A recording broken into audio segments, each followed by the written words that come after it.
Olá, boa noite, seja muito bem-vindo ao Jornal da Record News. Essa edição também está ao vivo no nosso canal no YouTube e no Facebook da Record News. Vamos para os destaques dessa sexta-feira. Retomada das atividades. O estado de São Paulo entra na fase verde da flexibilização e uma fadiga da pandemia.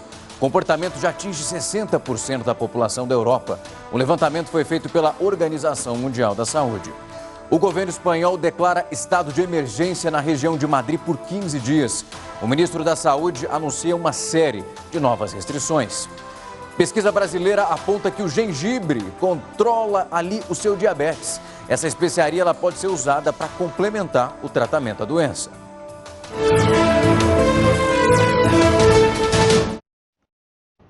O Rio de Janeiro voltou com a Operação Lei Seca e essas fiscalizações estavam suspensas desde o dia 18 de março por causa da pandemia, mas agora foram retomadas. Esse retorno da operação Lei Seca às ruas do Rio de Janeiro foi antecipado, depois que o número de acidentes começou a crescer com essa flexibilização. Com menos carros nas ruas, isso nos primeiros meses de isolamento social, os acidentes obviamente diminuíram. O número de mortes provocadas por acidentes de trânsito não só aumentou, como foi maior do que o registrado. Isso a gente está falando dos mesmos meses do ano passado. E a chamada fadiga da pandemia já está atingindo 60% da população em toda a Europa. Aqui no Brasil a porcentagem também não deve ser pequena. O levantamento foi feito pela Organização Mundial da Saúde. Dá só uma olhada. O comportamento que foi identificado pela OMS, ele é caracterizado pela desmotivação em relação ao cumprimento das regras de isolamento social. Desde que a Covid-19 começou a se espalhar pelo mundo, muitos deixaram de frequentar os lugares que gostavam e tiveram que passar a trabalhar direto de casa. Os encontros na internet ganharam mais espaço e todas as faixas etárias estão fazendo isso. Mas muitos já estão cansados dessa rotina. E esse cansaço ele pode acabar contribuindo para o descumprimento das regras do distanciamento social. E aí vai provocar um aumento no número de casos da Covid-19. Já são mais de 36 milhões de casos confirmados em 188 países. Durante essa semana, a OMS pediu que os governos lutem contra essa fadiga que está crescendo entre a população. Para fugir do problema, a organização recomendou a criação de medidas que supram essas necessidades de interação social e lazer, claro, sem deixar de lado as regras de distanciamento. Aqui no Brasil, um exemplo claro disso é o cinema drive-in. A capital paulista registrou um recorde de congestionamento na saída para esse final de semana prolongado. A repórter Giovana Rizardo tem informações para a gente. Boa noite, Giovana. Oi, Rafael. Boa noite para você, boa noite para todo mundo. Por volta de 4h30 da tarde, nas ruas e avenidas aqui da capital, foram registrados 268 quilômetros de congestionamentos e de lentidão. De acordo com a Companhia de Engenharia de Tráfego aqui da capital, esse foi o maior registro desde o início da pandemia. Além da saída para o feriado, a chuva também colaborou e muito para o trânsito. E olha, aqui na Marginal Tietê, no sentido da rodovia Ayrton Senna, o trânsito continua bastante carregado. Rafael. Obrigado pelas informações. Você viu a Giovana falando aí que está vindo um feriadão. No dia 12 de outubro, na próxima segunda-feira, a rede hoteleira está bem otimista para isso. Em cidades do interior do Rio de Janeiro, tem hotéis que já estão ali completamente lotados, sem espaço. O feriado prolongado de 12 de outubro promete deixar hotéis e pousadas em Rio das Ostras com boa ocupação. A expectativa é grande nesta pousada. Para o feriado agora, já tem a base uns 15, 20 dias atrás, bem antes um pouco do feriado de 7 de setembro, a gente já estava uma procura grande para esse feriado. Na pousada, dos 25 leitos, 50% da capacidade é oferecida para hospedagem. Apenas membros da mesma família podem se hospedar no mesmo quarto. Caso contrário, precisam ficar em acomodações diferentes. O álcool em gel precisa estar disponível em todos os ambientes e o uso de máscara é obrigatório em áreas comuns. O bom é que eles aceitam bem isso, né? Que tem pessoas que não reclamam e estão aceitando bem. Então o nosso trabalho acaba ficando melhor. Com a pandemia e as restrições sanitárias, as cidades turísticas do interior se tornaram o principal atrativo. As praias estão liberadas para banho, mas sem aglomeração. Bares e restaurantes podem oferecer música ao vivo no estilo voz e violão, mas com até 2 artistas. Para o gerente desta pousada, a flexibilização ajuda a aumentar a taxa de ocupação. No local, apenas 4 quartos estão disponíveis para o feriado prolongado. Eu vejo isso como uma coisa positiva, porque é mais uma atração para o turista, mais uma atração para as pessoas que moram na cidade também poder se distrair um pouco, né? E, é claro, né, com todos os cuidados possíveis, né, as pessoas respeitando, tem tudo para dar certo.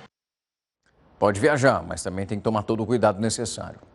O auxílio emergencial ele contribuiu para a queda temporária da pobreza aqui no Brasil em meio à pandemia do coronavírus. Segundo um estudo que foi divulgado hoje pelo Centro de Políticas Sociais da Fundação Getúlio Vargas, 15 milhões de brasileiros saíram dessa linha da pobreza até agosto de 2020. É uma queda de 23,7%. Essa comparação ela é feita com os dados fechados do ano passado.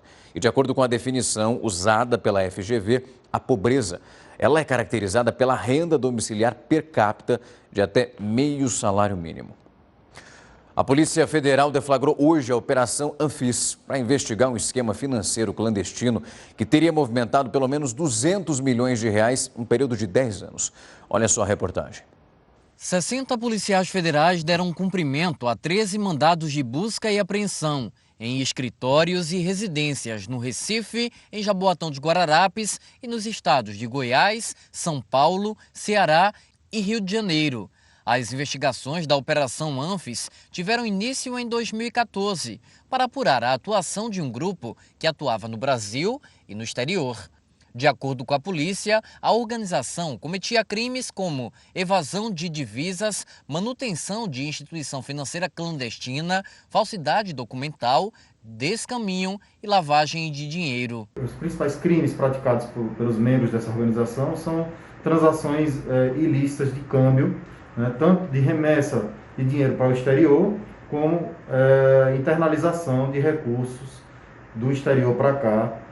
Eles prestavam esse tipo de serviço, só que de forma clandestina, o que configura crime contra o sistema financeiro nacional. De acordo com as investigações, somente no Brasil, por meio da abertura de contas bancárias com documentos falsos ou em nome de empresas fantasmas, o grupo teria movimentado mais de 200 milhões de reais nos últimos 10 anos.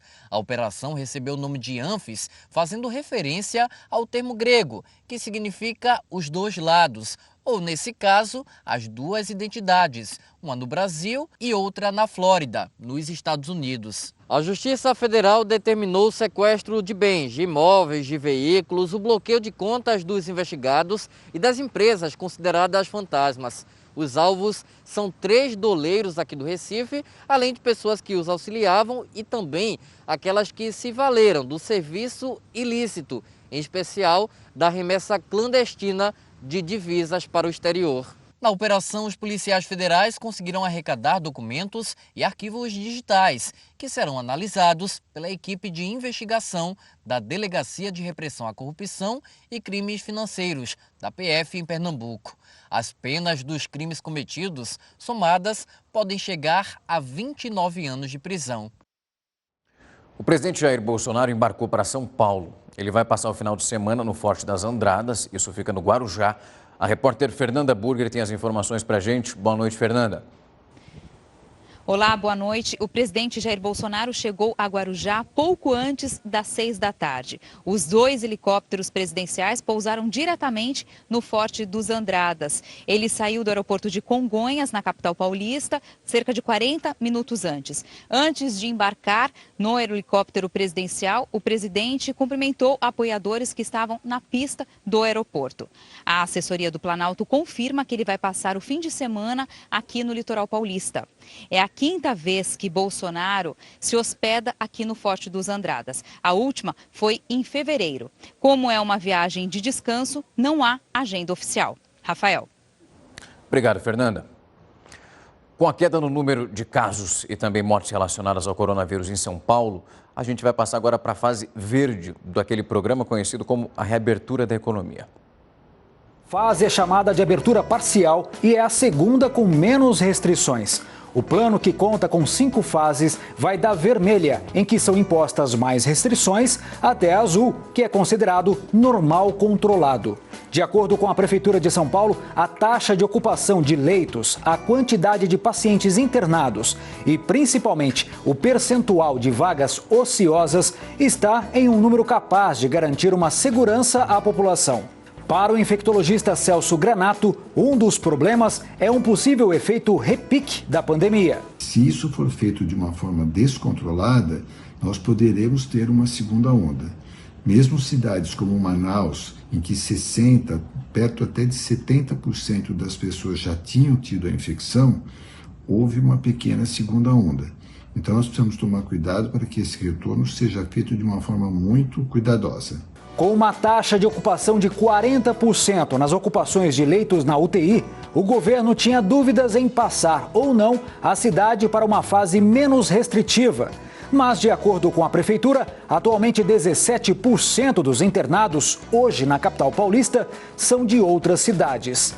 Ainda de acordo com o infectologista, é preciso lembrar que a pandemia não acabou e qualquer descuido ou exposição pode ser fatal, mesmo com uma proliferação menos intensiva do vírus na cidade. A gente tem que continuar usando máscara, a gente tem que continuar lavando bastante as mãos, evitar ambientes com muita gente, evitar ambientes que não são bem ventilados. Tudo isso é muito importante para que esse retorno seja feito de uma forma bastante segura. Ou respeita, ou então a gente retrocede. O governo do Rio de Janeiro anunciou a retomada das aulas presenciais, isso para os alunos do terceiro ano do ensino médio da rede estadual. Esse retorno está previsto para o dia 19 de outubro. A volta não é obrigatória e o ensino remoto ele vai ser mantido. Os alunos do sexto ano ao segundo ano do ensino médio não vão retomar as aulas presenciais esse ano. E nenhum aluno também, por enquanto a informação que a gente tem, vai ser reprovado. O governo espanhol declarou estado de emergência na região de Madrid por pelo menos 15 dias. O ministro da Saúde anunciou essa decisão, que conta com uma série de novas restrições. Mais de 7 mil agentes policiais vão estar ali andando pelas ruas para fiscalizar todo mundo. Essa medida é uma tentativa do governo de frear a propagação do coronavírus, que está crescendo muito lá mais uma vez. O anúncio do estado de emergência surge também num dia em que é véspera de um feriadão prolongado na Espanha, uma vez que segunda-feira também é feriado. Uma empresa criou um traje voador que é bem parecido com o do personagem Homem de Ferro para ajudar os paramédicos na Inglaterra. O objetivo é reduzir o tempo de atendimento ali de emergência dos paramédicos nas áreas que são de difíceis acesso. O Jetsuit, esse que você está vendo junto comigo, ele pode atingir até 3.600 metros de altitude. A velocidade máxima também é alta, chega a 135 km por hora, é um voo praticamente. De acordo com a empresa Gravity, 25 minutos de caminhada equivalem ali a 90 segundos desse voo. O equipamento ainda está em fase de testes. É quase um voo de paraquedas ali, ó, mas sem cair. Um motorista chinês que mora em Brasília, ele teve o carro apreendido. Isso porque ele tem mais ou menos ali 140 multas. Todas elas porque ele excedia demais o excesso de velocidade. Entre os campeões de multas estão carros populares e veículos de luxo, como este aqui avaliado em mais de R$200 mil. Ele foi um dos carros apreendidos nesta quinta-feira no Distrito Federal. Entre as 122 notificações registradas, o dono do veículo deve R$30 mil. Já este Camaro amarelo, apreendido em agosto, estava com 50 mil em débitos. Esse outro tinha 144 multas em aberto. O dono, um chinês de 44 anos, que mora em Brasília, alegou que não pagou as multas de R$26 mil, porque elas não chegaram na sua casa. Ele pode verificar, ele pode consultar diretamente nos sites, consulta aberta mesmo, no site do Detran e da Polícia Rodoviária Federal. E por aqui também já ficaram outros campeões de multas, como o veículo que estava sem licenciamento desde 2002, com 306 infrações, devendo R$48.500. É comum que as dívidas somadas ultrapassem o valor de venda do automóvel. Importante ressaltar que são veículos com grande quantidade de infrações, como alta velocidade, avanço semafórico, embriaguez ao volante. Só para atualizar, o motorista chinês que a gente citou nessa reportagem pagou as multas, valor alto, salgado, R$26 mil. O Twitter anunciou nesta sexta-feira algumas medidas para desacelerar a circulação daquelas notícias falsas na plataforma. E agora os tweets, melhor dizendo, com as informações eleitorais erradas ou então duvidosas, vão receber algumas sinalizações bem mais claras para os usuários. Além disso, essas mensagens também não vão ser recomendadas pelo algoritmo da rede social. Ou seja, os usuários não vão ver essas publicações nas páginas principais ali quando você faz aquela busca. Uma medida e tanto. Um garotinho francês que tem 6 anos é um pianista profissional. Ele foi selecionado para tocar num concerto na cidade de Salzburgo, onde ninguém menos do que Mozart nasceu. Os pais logo perceberam que esse menino era bem talentoso. Ele começou nas aulas de piano com 4 aninhos. Depois que ganhou muitos e muitos prêmios, ele agora vai tocar piano para uma plateia enorme na cidade do Mozart, que é um dos maiores compositores de todos os tempos. Garotinho é bom e está mandando muito bem. Você vai ver junto comigo agora que uma pesquisa brasileira apontou que o gengibre, ele contribui para controlar a diabetes. Essa especiaria pode ser usada até para complementar o tratamento dessa doença. Olha isso. Conhecido principalmente pelo efeito termogênico, ou seja, por acelerar o metabolismo do organismo e também contribuir para o emagrecimento, o gengibre ele tem um efeito que é bastante positivo nas pessoas com diabetes. É o que está apontando um estudo publicado na revista Latino-Americana de Enfermagem. De acordo com os pesquisadores, esse consumo diário do gengibre, ele contribui para a redução das taxas de glicemia e dos níveis de colesterol. As evidências saíram de um teste de doutorado de uma pesquisadora, defendida lá em 2018, na Universidade Federal do Ceará. Esse estudo analisou 144 pacientes que faziam o acompanhamento da diabetes em unidades básicas de saúde no Piauí. Os voluntários foram separados em 2 grupos, 47 pessoas no grupo experimental e 56 no de controle. O primeiro grupo recebeu durante 3 meses 2 cápsulas do gengibre em pó, que é o equivalente a pouco mais de 1 grama. Esses pacientes apresentaram bons resultados e tiveram uma redução na taxa de glicemia. O mesmo não aconteceu com aqueles que ingeriram o placebo. Apesar disso, os pesquisadores reforçam que os pacientes não devem abandonar os medicamentos tradicionais. Eles sugerem que os fitoterápicos, que são os remédios derivados e reproduzidos a partir dos vegetais, sejam usados apenas como uma ação para complementar o tratamento. Apesar dessa sugestão, qualquer outro medicamento deve ser prescrito por médicos. Vou repetir, você viu bem aí na reportagem, não é para trocar, é para complementar. Usa o seu medicamento normal, mas vai inserindo ali o gengibre. Os incêndios na Chapada Diamantina estão chegando no 4º dia seguido. Esse fogo atinge 5 cidades e está destruindo uma área que é de preservação. Parte desses focos de incêndio no Parque Municipal de Andaraí, nesse momento foi controlada, só que os bombeiros, brigadistas e voluntários permanecem lá, combatendo essas chamas. Ainda não tem detalhes sobre a extensão da área afetada ou então dos registros de feridos nesse momento. Mas, segundo os bombeiros, a suspeita é que os principais focos aí do fogo tenham sido provocados por criminosos. Uma tristeza ver essa imagem. O furacão Delta está muito perto do sul dos Estados Unidos, um outro cenário por lá.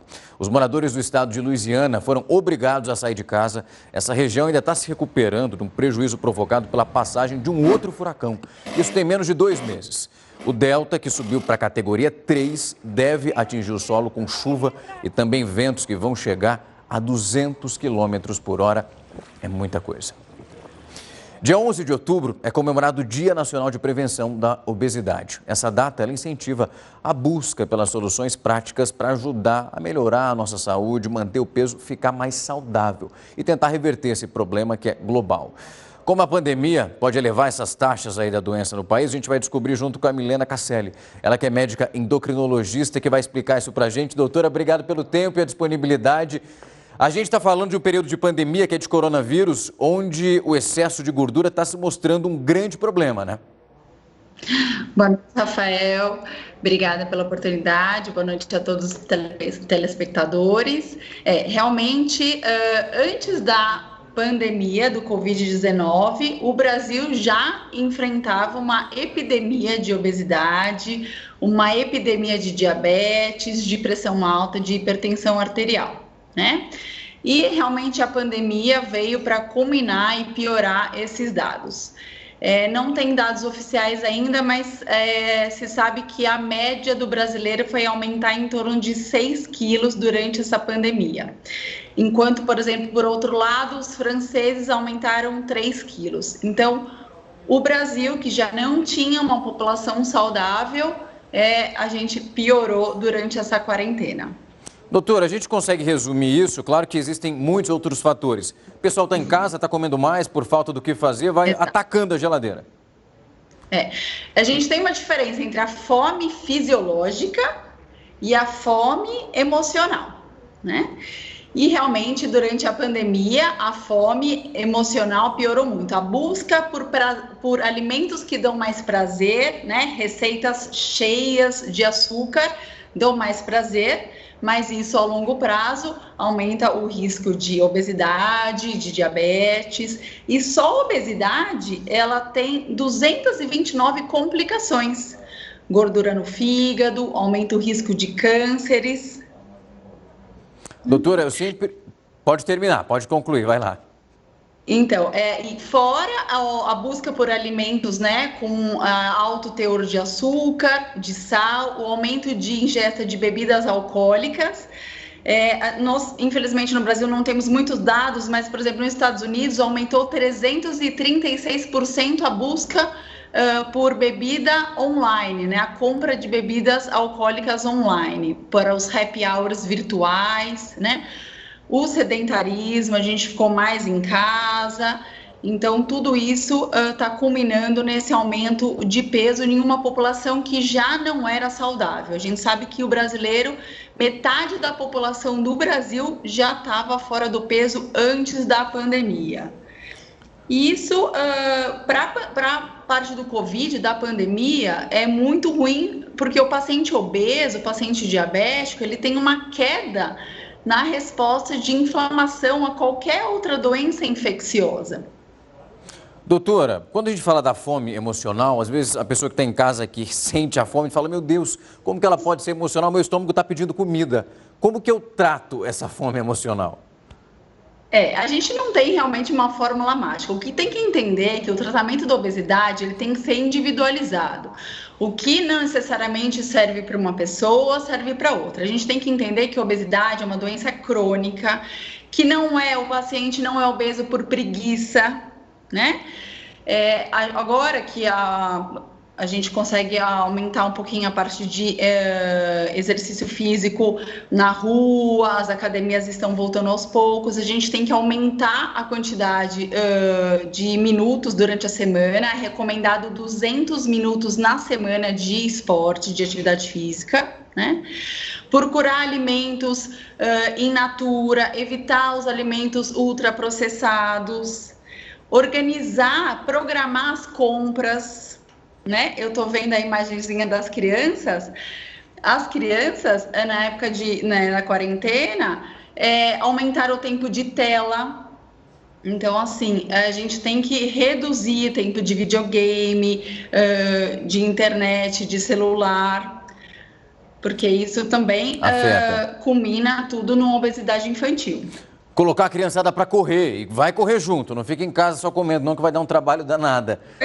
Criança é o que o pai e a mãe né? Então tem que dar o exemplo. Exato. E fazer todo mundo junto. Doutora, obrigado pelo tempo e a disponibilidade, um ótimo final de semana para a senhora. Até. A gente vai agora direto com a opinião do colunista Rodrigo Constantino. O Covid foi um presente de Deus para a esquerda. A fala foi da ex-atriz Jane Fonda, eterna rebelde progressista. Ela acha que a esquerda precisa explorar com inteligência essa situação. Podemos acusá-la de insensibilidade, claro, mas não de falta de sinceridade. O que ela disse é aquilo que muitos progressistas da esquerda pensam, mas não ousam revelar. O ex-presidente Lula mesmo, linguarudo, que de tempos em tempos comete gafes de sincericídio, foi na mesma linha e assumiu, ainda bem que a natureza criou o coronavírus, ignorando que a criação foi, na verdade, chinesa. Esses dias, Lula também disse que não pretende enganar o povo mais uma vez. Enfim, honestidade ao admitir que enganou antes. O que as falas de Jane Fonda e Lula mostram é o grau de hipocrisia de certos humanistas. A esquerda tenta monopolizar as virtudes e até a ciência, chamando de sociopata e genocida quem ousa discordar dos seus meios para lidar com a pandemia. Mas o que fica claro é que tudo não passa de uma encenação, de uma narrativa cafajeste, de oportunismo político. São os humanistas mais desumanos que já se viu. Estudos revelam que o lockdown pode ter matado mais gente do que uma estratégia de imunidade de rebanho, que muitos defendiam. A Argentina está aí para refutar as crenças esquerdistas nesse caminho de isolamento radical. Mas nenhum deles faz uma reflexão sincera ou pede desculpas. Ao contrário, insistem que é tudo ciência, ciência, ciência, e que os outros, à direita, são obscurantistas e não ligam para as vidas.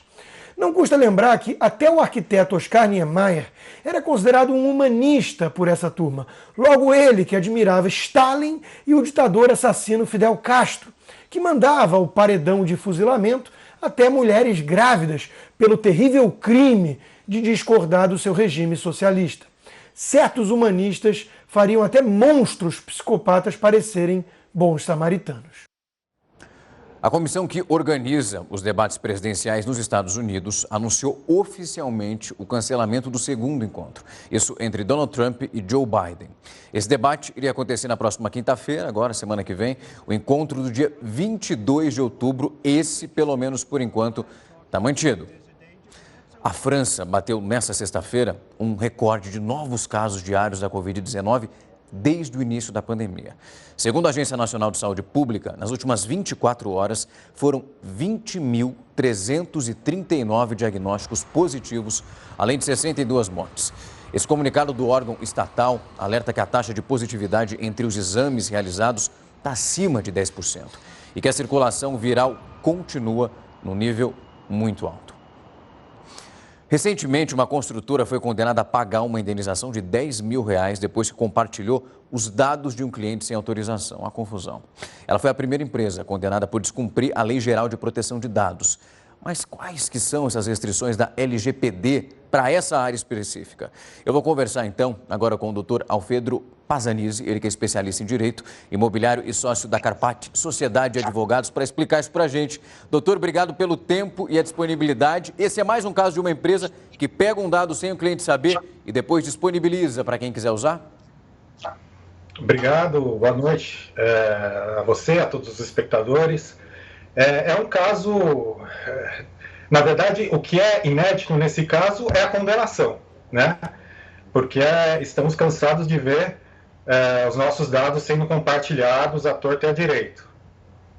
Doutor, eu estava ouvindo, o senhor vai conseguir confirmar isso com mais precisão. Esse tipo de dado, a partir agora do momento que a gente tem uma lei como essa, eles não podem ser divulgados porque eu preciso cuidar deles e evitar aquelas propagandas que vão chegando para a gente o tempo todo, a partir do momento que você fecha um contrato com uma empresa ou então até mesmo compra alguma coisa. Esse bombardeio, a lei trava.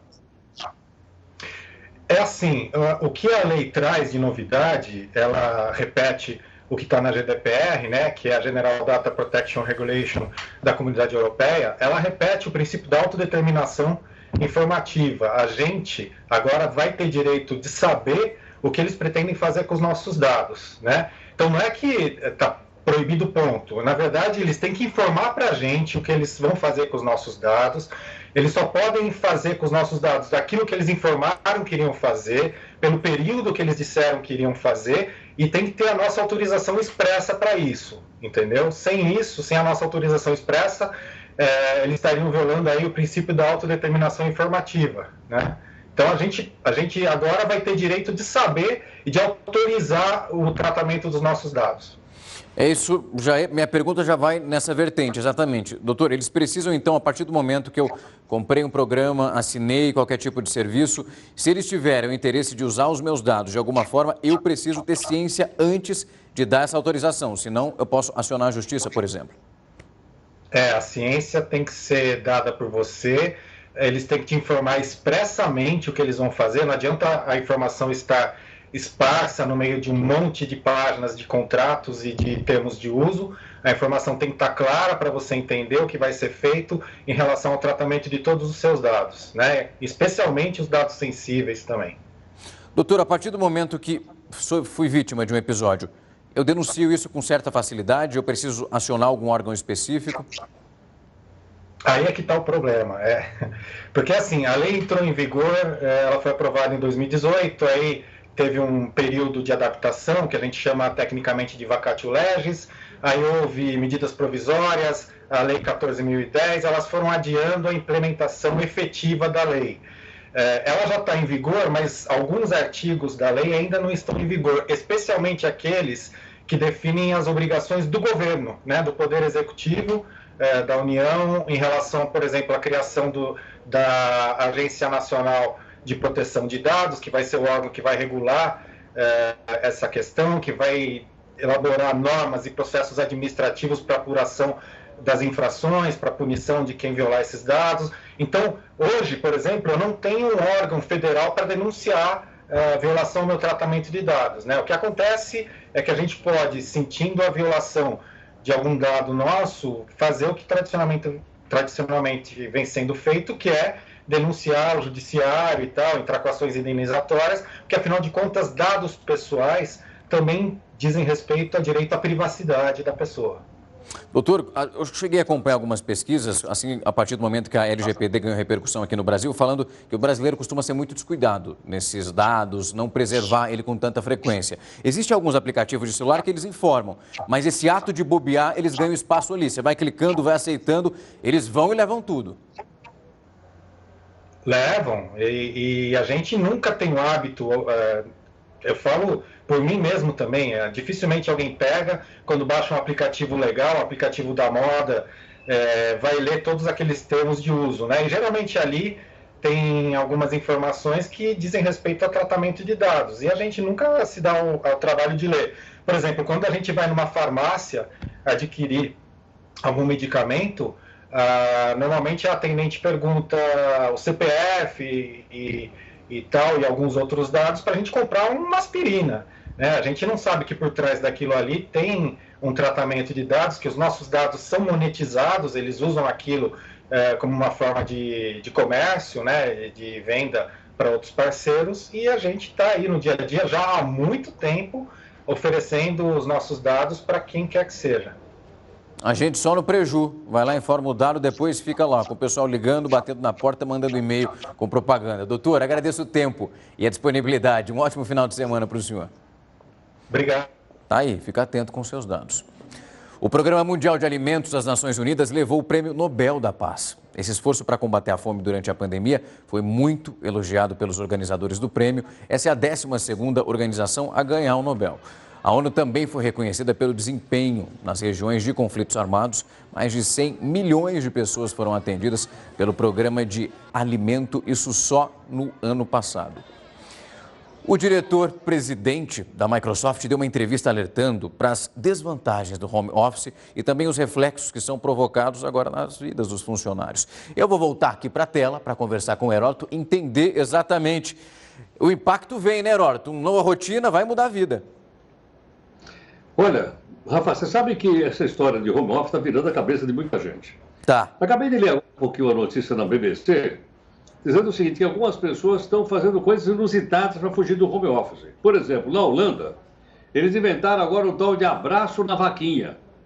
Ou seja, o pessoal sai para o campo para ter contato com a vaca, dizendo que a vaca é capaz de passar uma boa sensação, enfim, para poder fugir dessa rotina do home office. Por incrível que pareça, acabei de ver isso agora, falei, caramba, olha onde nós estamos chegando. Agora, Rafa, vamos falar um pouquinho então do chefão da Microsoft, um cidadão chamado de Nadella. Ele diz o seguinte, ele diz que o home office é contraproducente na opinião deles. Por que razão? Ele diz pelo seguinte, primeiro porque as pessoas fazem uma reunião logo de manhã e elas ficam cansadas. E, consequentemente, o trabalho durante o dia não é o mesmo. Outra coisa que ele diz é o seguinte, quando a pessoa está trabalhando em casa, às vezes ela tem a sensação de que ela está dormindo. E outra coisa, ele acaba misturando questões profissionais com as questões do dia a dia, com as questões, por exemplo, do cotidiano. Às vezes está fazendo home office aqui, pula o faísca aqui no meu colo, tá certo não? E quer participar aqui do nosso home office, e vai por aí afora. Mas o que mais me chamou a atenção é o seguinte, para tentar mudar um pouquinho esse ambiente, então o que eles estão fazendo? Eles estão criando virtualmente uma sala, ou um bar, ou uma cafeteria, como se diz nos Estados Unidos, para o cidadão não mostrar a casa dele e também não mostrar o escritório. como forma de melhorar um pouco as pessoas. E, por aí afora, ele continua dizendo o seguinte, ele continua dizendo que, de um lado, é verdade que você economiza algum dinheiro. Por exemplo, o governo federal brasileiro, estive levando aqui um dado, ele economizou aproximadamente R$1 bilhão com o home office.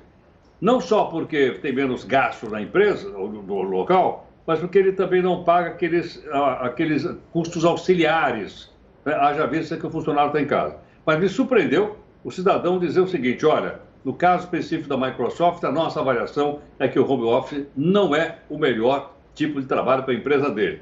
Pode valer para outras, mas para uma das maiores empresas de software do mundo, não é, viu, Rafa?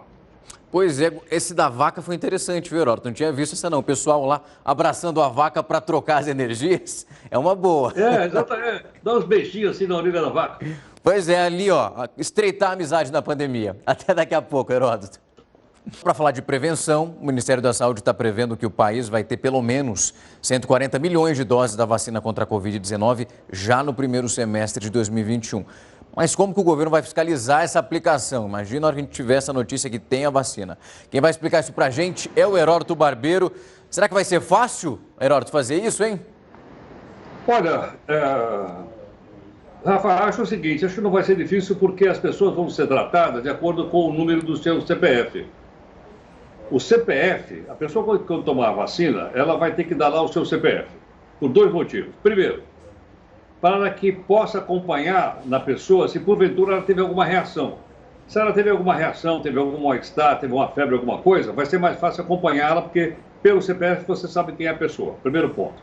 Segundo ponto é o seguinte, o fato é que vai impedir que a pessoa tome mais de uma vacina. Às vezes a pessoa até esquece, vai lá tomar outra vacina, ou acha que é necessário tomar outra vacina para ficar melhor imunizada. Isso não vai ser possível, porque a hora que ela passar o CPF lá, vai dizer, não, já tomou, não vai poder mais tomar vacina. Agora, o que é interessante também lembrar aqui, Rafael, é o seguinte, o Brasil, então, entrou naquele consórcio internacional, ele está garantindo uma partida de vacinas para nós aqui, não vai ter problema nenhum. O Brasil já pagou 831 milhões de reais para a primeira parcela, tem outras parcelas para pagar também, nesse consórcio internacional.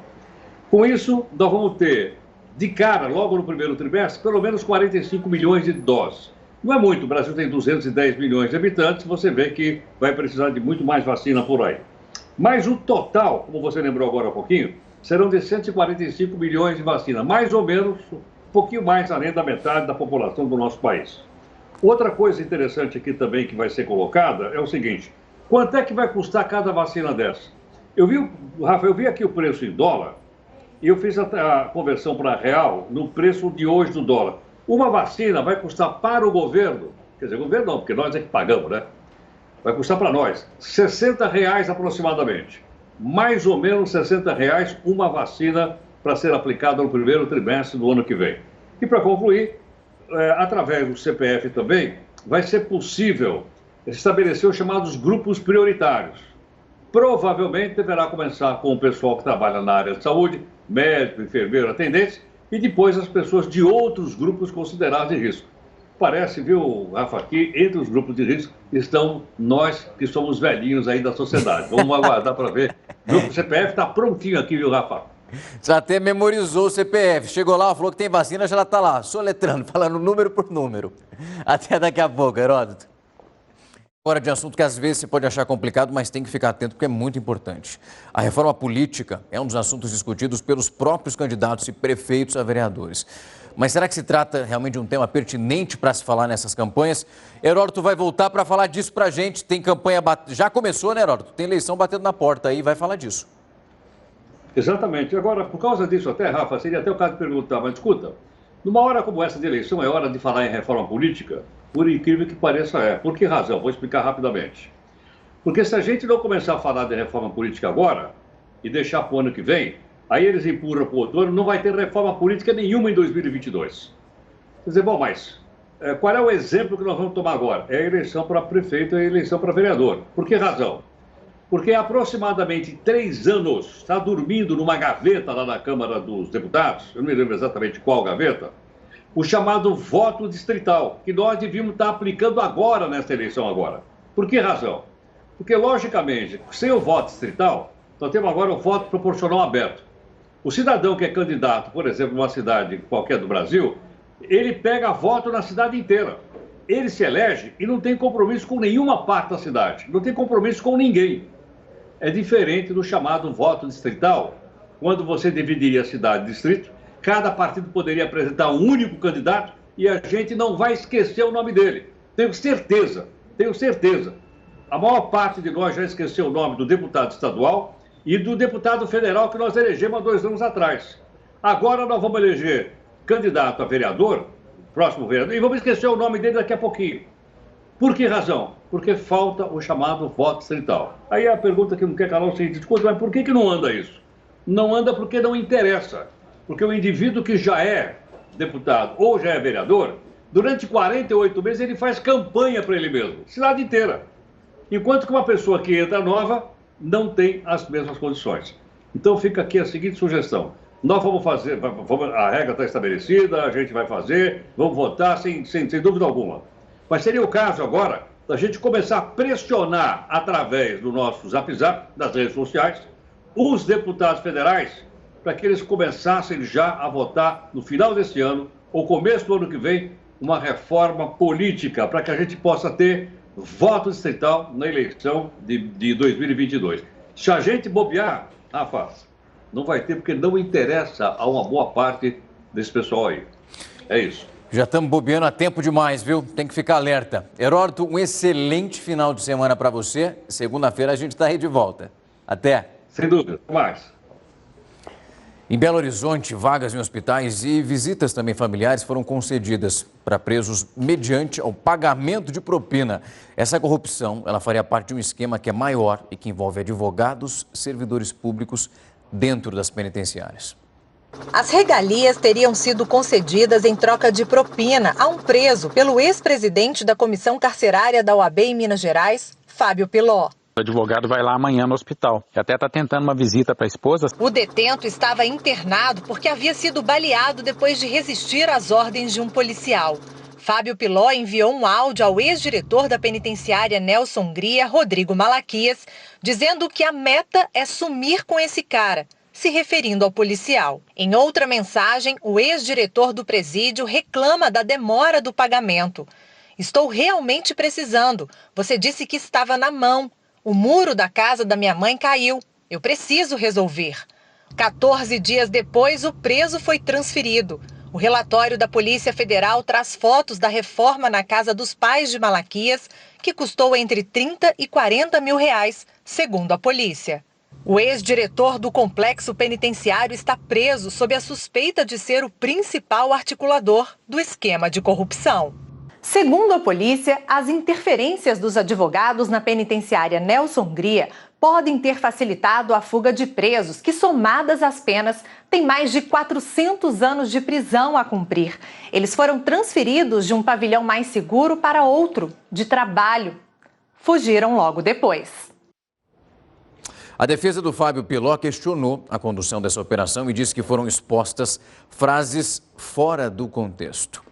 O Jornal da Record News vai ficando por aqui. Uma ótima noite para você e até amanhã.